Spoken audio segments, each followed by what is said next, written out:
안녕하세요. 이사야 7장 시작합니다. 이사야 6장은 우시야 왕이 죽던 해에 이사야가 소명을 받는 장면이었고요. 7장은 시간이 더 흘러서 우시야의 아들 요담의 통치도 끝나고 요담의 아들인 아하스가 다스리던 때의 이야기입니다. 우시야 왕은 주전 739년에 죽었고요.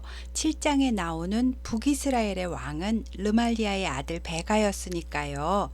아마도 6장의 시간으로부터 약 7년쯤 뒤의 일인 것 같습니다.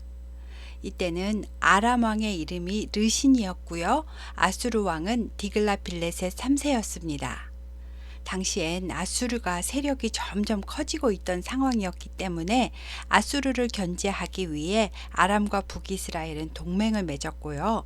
남유다도 함께 하자고 청했습니다. 하지만 남유다 왕 아하스는 연합에 가담하지 않았고 오히려 아수르에게 조공을 바치고 아수르를 의지하니까 아람과 북이스라엘은 연합군을 형성해서 남유다를 치려고 내려온 상황이었습니다. 아하스는 이 소식을 듣고 마음이 마치 숲이 바람에 흔들리는 것처럼 두려움에 떨었다고 합니다.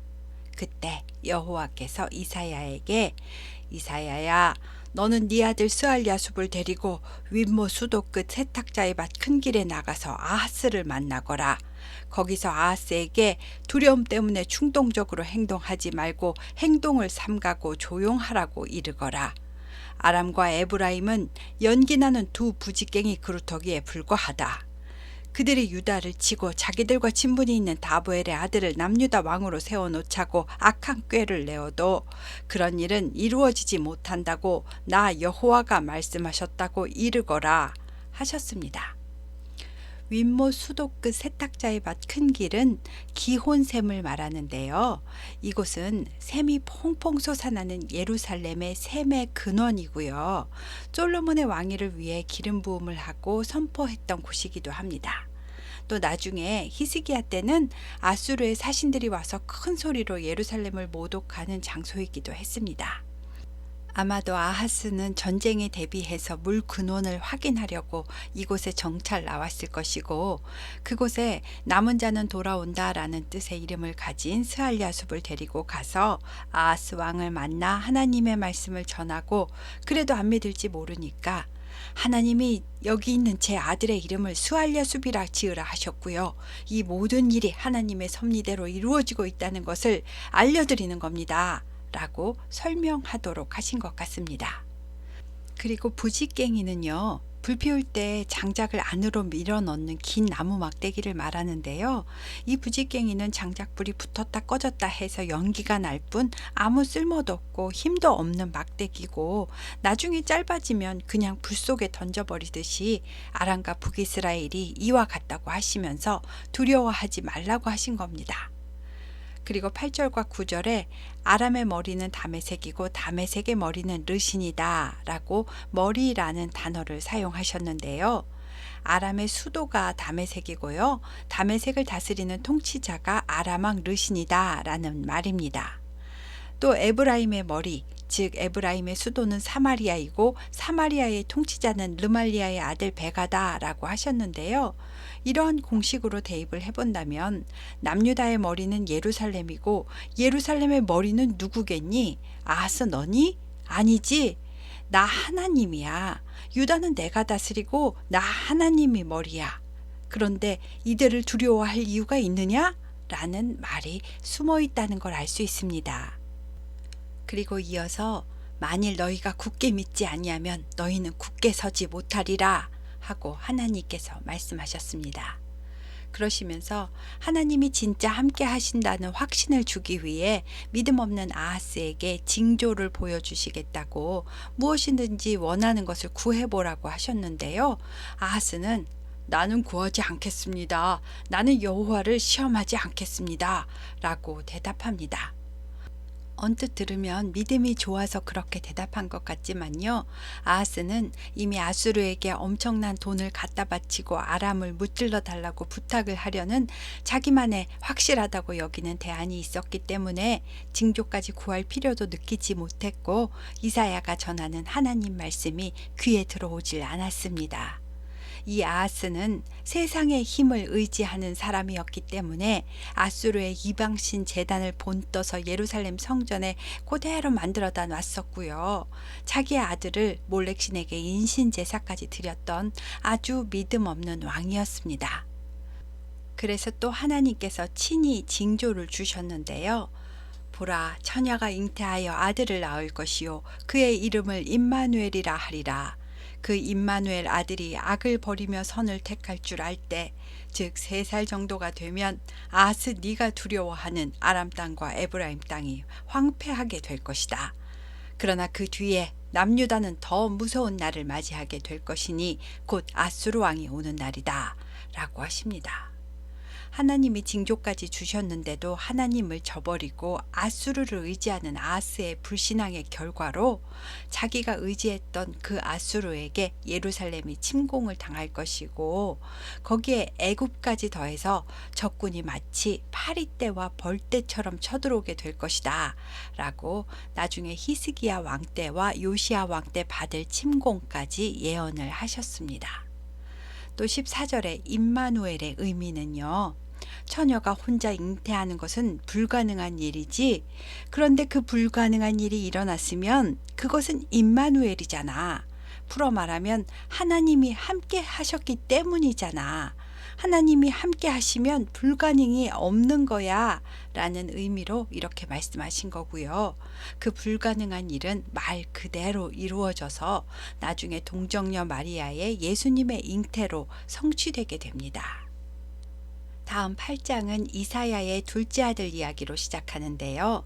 하나님께서 먼저 모든 사람이 다 읽을 수 있게 큰 서판에다가 다 알아볼 수 있는 문자로 마헬살랄 하스바스라고 쓰라 하시고, 제사장 우리야와 여베레기야의 아들 스가랴, 이 사람은 아하스 왕의 장인인데요.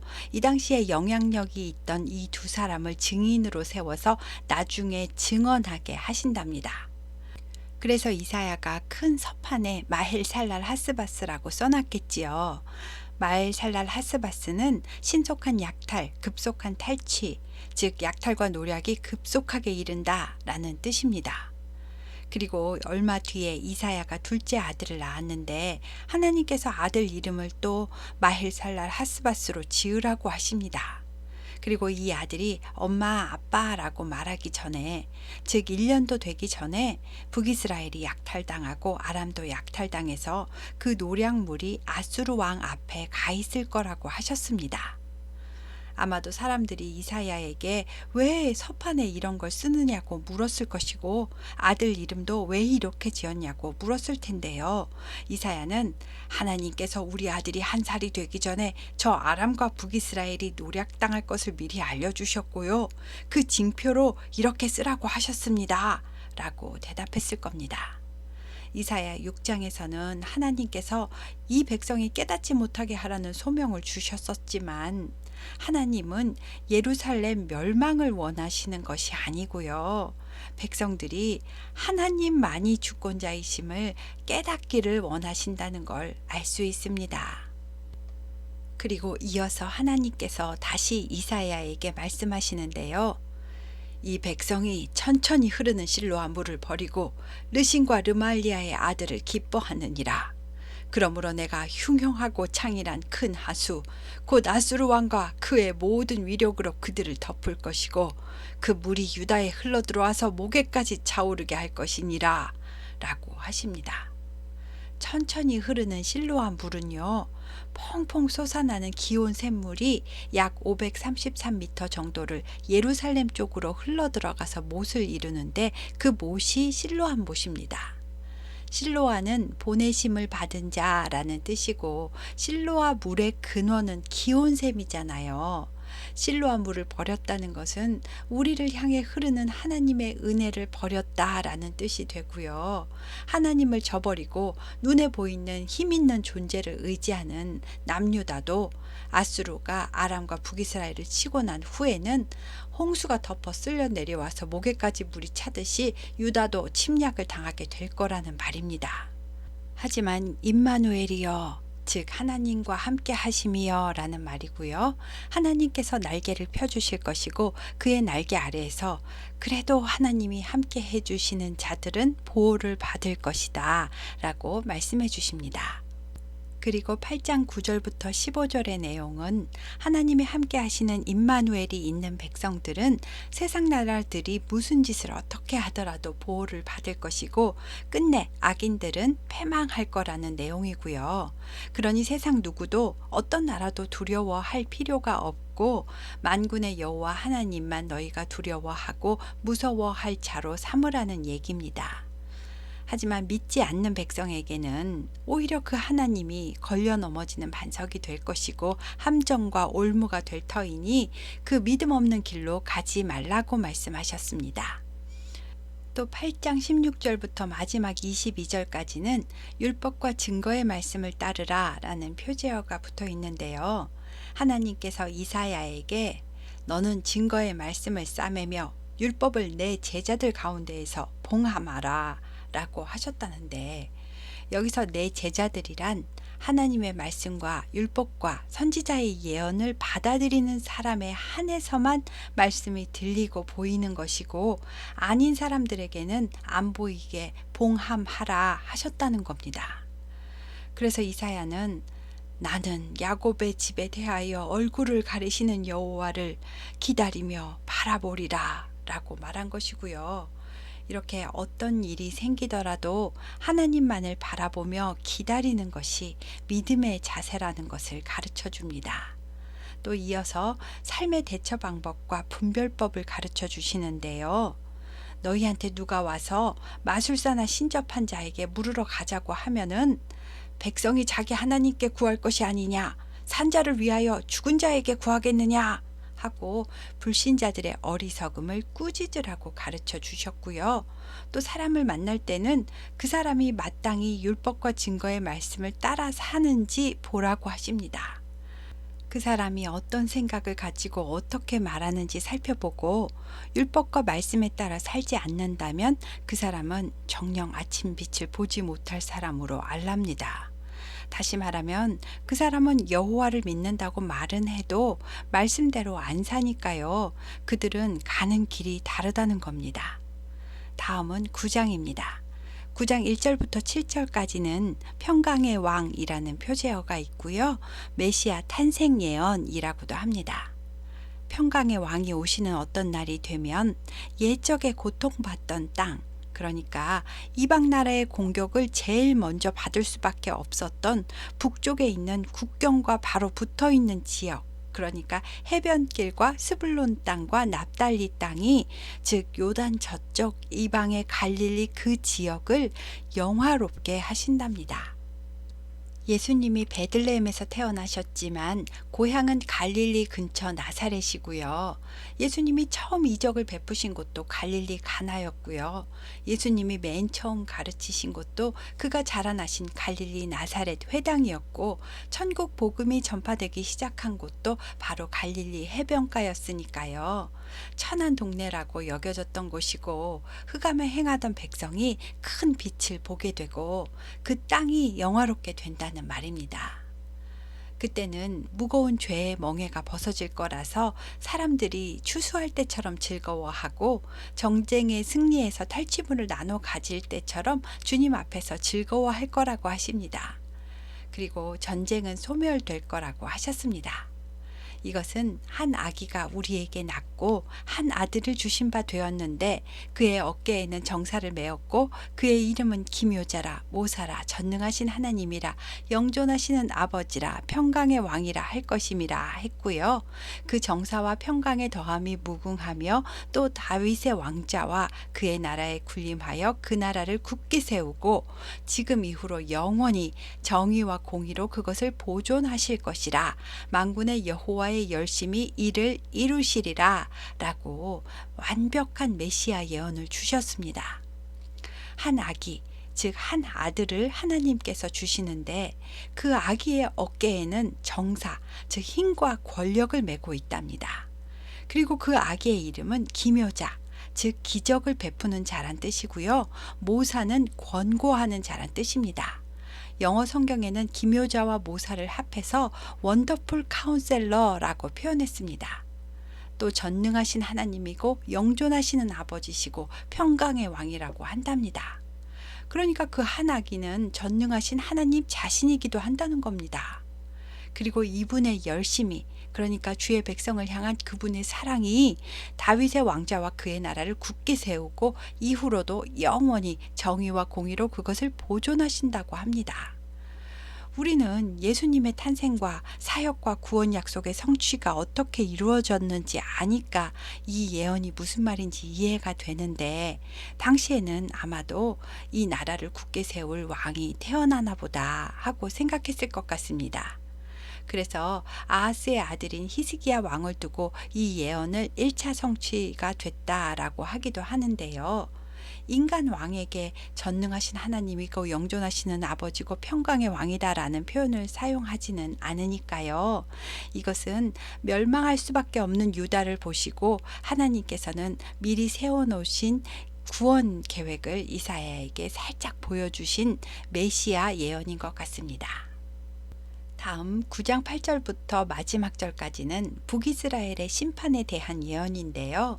하나님께서는 전 이스라엘 사람들이 다 알아들을 수 있게 선지자들을 통해 말씀을 계속 보내셨지만 에브라임과 사마리아 주민들은 마음이 교만하고 완악해서 경고를 받아들이지 않았답니다. 북이스라엘을 왜 에브라임이라고 부르냐면요. 이스라엘이 남북으로 분열될 때 맨 처음 북이스라엘의 왕이 된 여로보암이 에브라임 지파라서 그렇고요. 원래 에브라임 지파 땅이었던 세겜을 수도로 세웠기 때문에 북이스라엘을 에브라임이라고도 부르는 겁니다. 그런데 하나님이 이 에브라임을 하루 사이에 이스라엘 중에 머리와 꼬리를 끊어버리신다는데요. 머리는 장로와 높은 사람들을 말하고요. 꼬리는 거짓말을 가르치는 선지자들을 말한답니다. 백성을 인도하는 리더들이 이렇게 엉망이고 백성들을 미혹하니까요. 인도를 받는 입장인 백성들은 멸망을 당할 수밖에 없다고 하십니다. 그리고 이 백성들마저 모두 경건하지 못하고 악을 행하고 모든 입으로 망령되이 말하니까 하나님은 이 북이스라엘을 아주 박살내버리겠다고 하시는 이야기입니다. 다음은 10장입니다. 10장 1절부터 4절까지는 9장의 내용과 이어지는데요. 하나님의 말씀에 맞지 않고 다스리는 사람들의 이익을 위해 만든 법령을 불의한 법령이라 표현했고요. 이런 불의한 법령을 제정하고 발표하고 기록하여 가난한 백성의 권리를 박탈하고 과부와 고아 같은 약자들의 것까지 약탈하는 이런 사람들은 화가 있을 것이다 라고 말씀하시면서, 너네는 심판받을 때 도대체 어떻게 하려고 그러냐? 누구를 의지하려느냐? 라고 물으십니다. 도대체 뭘 믿고 이렇게 악을 행하는 거냐? 라고 하신 겁니다. 9장 8절부터 10장 4절까지 이스라엘 심판 예언에 그럴지라도 여호와의 진노가 돌아서지 아니하며 그의 손이 여전히 펴져 있으리라 라는 말이 4번이나 나오는데요. 하나님의 진노의 손바닥이 악인들을 끝까지 찾아가서 후려치려고 날아온다고 생각하시면 되겠습니다. 그 다음은 아수르 심판 예언인데요. 아수르는 경건하지 않은 나라를 치기 위한 몽둥이로 쓰임받는 진노의 막대기에 불과하다. 아수르가 잘나고 잘해서 강성하게 하시는 것이 아니다 라고 설명하셨습니다. 하지만 아수르는 자기가 뛰어나서 매번 전쟁에 승리하는 줄 알고 교만해서 기고만장하는데, 12절에 보면 주께서 주의 일을 다 행하신 후에 아수르 왕의 완악한 마음의 열매와 높은 눈의 자랑을 벌하시겠다라고 합니다. 그래도 아수르 왕은 자기가 온 세계를 점령하는 것이 내다버린 새 알을 주워오는 것처럼 쉬웠다고 말하면서 비웃었다는데요. 하나님은 도끼가 도끼를 든 사람을 움직이려고 하느냐? 라고 하시면서 연장이 연장을 든 사람에게 스스로 자랑하는 꼴이라고 하나님께서 그 잘난 영화 아래에 불을 놓아서 소멸해 버린다고 하셨습니다. 그 불은 이스라엘의 빛이며 불꽃이 되신 거룩하신 이로 되실 거라 말합니다. 그리고 10장 20절에 그날에 하고 시작하는데, 여기서 그날은 아수르 심판도 끝나고 다시 말하면 아수르도 멸망하고 예루살렘이 회복되는 그날이 오면 이스라엘의 남은 자와 야곱 족속의 피난한 자들이 다시는 자기를 친 세상 권력을 의지하지 않고 이스라엘의 거룩하신 이 여호와를 의지하게 될 거랍니다. 그리고 남은 자, 곧 야곱의 남은 자가 능하신 하나님께로 돌아올 거다. 이스라엘 백성이 바다의 모래처럼 많을지라도 남은 자만 돌아온다. 하나님은 이미 작정하신 파멸을 온 세계 중에 끝까지 행하실 거니까 아수르가 지금은 아무리 강해 보여도 두려워하지 말아라. 침략자들이 예루살렘을 공격해 올 거지만 하나님이 빽빽한 숲의 거대한 나무들 같은 아수르도 혁혁한 위력으로 단칼에 베어버리실 거다 라고 하며 10장을 마칩니다. 다음 11장은 평화의 나라라는 표제어가 있습니다. 이새의 줄기에서 한 싹이 나며 그 뿌리에서 한 가지가 나서 결실할 것이다 라고 시작하는데요. 먼저 이새는 보아스와 룻의 손자잖아요. 룻은 모압 여자고 보아스는 기생 랍과 여리고 정탐꾼 중에 한 명인 살몬의 아들입니다. 그러니까 이새의 할머니는 모압 여자고 증조 할머니는 가나안 여자인 겁니다. 완전히 다문화 가정이지요. 혈통을 중요시하는 시대인데 보잘것없어 보이는 농사짓던 이새의 후손임을 강조한 것은 예수님께서 태어나실 때 초라한 모습으로 마구간에서 태어나실 거라서 일부러 다윗 왕의 자손이라고 표현하지 않은 것 같습니다. 그리고 그 뿌리는, 즉 조상은 천하 만민이 내 씨로 말미암아 복을 받으리라 라는 말을 들었던 아브라함입니다. 그런데 그 보잘것없어 보이는 한 그루터기에서 한 싹이 나왔고 그 싹이 가지가 되고 꽃을 피우고 결실했다. 다시 말하면 열매를 맺었다는 겁니다. 그리고 그 열매 위에 여호와의 영, 곧 지혜와 총명의 영이요 모략과 재능의 영이요 지식과 여호와를 경외하는 영이 강림하신답니다. 성령이 강림하신다는 말입니다. 세례 받으시는 예수님에게 성령이 비둘기같이 강림하는 모습이 연상되시지요. 그 메시아는 공의로 심판하고 정직으로 판단하는데 공의로 악인을 심판한다고 써있지 않고 공의로 가난한 자를 심판하고 정직으로 세상의 겸손한 자를 판단한다고 써있습니다. 심판은 부자와 악인에게만 적용되는 것이 아니고요. 모든 사람에게 공평하게 똑같이 눈에 보이고 들리는 겉모습대로가 아니고 그 속마음의 중심이 어떠한 대로 적용이 된답니다. 그리고 그 입의 막대기와 그 입술의 기운으로 세상을 친다는 것은 하나님의 말씀으로 다스린다는 것을 말하고요. 그 말씀의 공의가 허리띠처럼 딱 중심이 되어서 성실하게 흐트러짐 없이 계속 적용이 된다는 말입니다. 메시아의 완전한 통치가 이루어지는 그때는 약육강식과 적자 생존이 사라지고요. 미움도 갈등도 다툼도 사라진답니다. 또 푸른 초장과 맑은 시냇물이 흐르는 동산에서 이리와 표범, 곰, 사자 같은 맹수들이 어린 양과 염소, 송아지들하고 어울려서 놀고요. 여자의 후손과 원수가 되었던 뱀도 어린아이와 장난을 치며 논답니다. 처음 에덴 동산처럼 동물들이 인간에게 자발적으로 복종하고 육식이 사라지는 세상이 된다는 겁니다. 이 온 세상 모든 만물이 평화롭게 살아가는 그때는 물이 바다를 덮음같이 여호와를 아는 지식이 세상에 충만해질 때라고 합니다. 물은 은혜를 상징하고요. 바다는 세상과 악을 상징합니다. 은혜가 세상을 다 덮어버리는 것처럼 여호와를 아는 지식, 즉 말씀을 깨닫는 지식이 온 세상에 충만해질 때 그 평화의 날이 이루어진다는 예언입니다. 정말 생각만 해도 설레이지요. 그날을 꿈꾸는 것만도 행복한 기분이 듭니다. 그리고 그날에는 이새의 뿌리에서 난 한 싹이 만민의 기치로 선답니다. 다시 말하면 그 메시아가 모든 사람이 볼 수 있게 구원의 깃발로 우뚝 서서 사방에 흩어진 남은 자들이 그 깃발을 보고 모여들게 된다는 겁니다.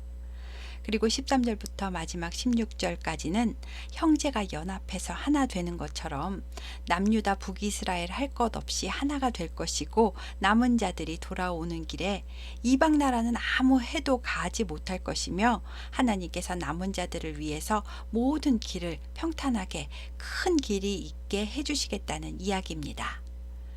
11장의 내용의 1차 성취는 히스기야 왕으로 평화의 나라가 이루어졌다고 하고요. 2차 성취는 예수 그리스도로 이루어졌다고 합니다. 그리고 3차 성취는 앞으로 임하게 될 새하늘과 새 땅을 의미한다고 합니다. 다음은 12장입니다. 12장은 하나님의 구원 사역에 대해 감사하는 이사야의 감사 찬송입니다. 이사야는 그 구원의 날에 사람들이 하나님은 나의 구원, 내가 신뢰하는 분, 주 여호와는 나의 힘, 나의 노래, 나의 구원이십니다 라고 고백하며 기쁨으로 구원의 우물에서 물을 기를 것이라 말합니다. 또 그날에 여호와께 감사하고 그의 이름을 소리 높여 부르며 그의 행하심을 만국 중에 선포하며 그의 이름을 높이고 그가 행하신 아름다운 일들을 온 땅에 전파하십시오 라고 노래하고 있습니다. 여기까지가 12장까지 이야기입니다. 오늘은 7장부터 12장까지 했고요. 메시아 탄생 예언도 있었고요. 그리스도의 통치 방법에 대한 내용도 있었고, 말씀을 아는 지식이 온 세상에 전파되어 뒤덮일 때 세상이 어떻게 변화되는지에 대한 내용도 있었고, 만민에게 구원의 깃발로 우뚝 서신 그리스도로 인해 기쁨으로 구원의 우물을 길어 올리는 그날에 대해서 여호와께 올리는 감사 찬양까지 있었습니다. 감사합니다.